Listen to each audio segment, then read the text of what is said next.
Në Muzeun Usukuka në Shkodër zhvillua aktiviteti Artzanatet, i cili solli në fokus punimet e veçanta të dorës, duke përqendruar në të ojnave. Valbona Trungaj, si artizane dhe pasionant e këtij punimi të veçantë dhe të vështirë, tregon se pasioni për ojnat e ka trashëguar dhe se synon që ta vazhdoj gjatë.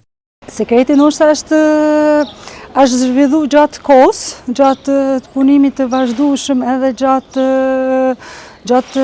ushtrimit të punës, por thamë ai kujdesi që me punu diçka të fine, diçka shumë delikate që duhesh me numëru ndoshta dhe çdo hedhje xhilpane që ti ke me bë. Kështu që dan përqendrim, dan vëmendje dhe dan kohë.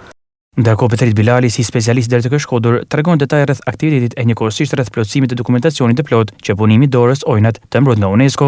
Që kemi të bëjmë me dy komponentë që shkojnë njëtrajtësisht, është trashëgimia e materiale që është dita e muzeve sot, dhe trashëgimia e materiale që është ojnat, që është një element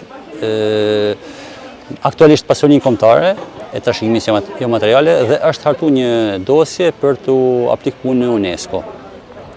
Ne jo pa qëllim kemi thirrë një mbartëse të kësaj trashëgimie jo materiale që është Valbona, e cila e zërtoron mjaft mirë këtë pjesë, e prodhon mjaft mirë dhe e ka adoptuar me nevojat e sotme të tregut. E ka kthy elementi në gjenezën, në origjinën e saj, është përdorur për shamit gjysat kokës, për disa molesa tavolinash dhe disa ornamente të mangëve dhe të jakave të veshjeve tradicionale kombëtare të zonave të ndryshme të Shqipërisë. Aktualisht është në trashëgimi në risk, sepse kemi në verinë e Shqipërisë nuk kemi më tepër se 7 bardha të dokumentuar të këtij elementi.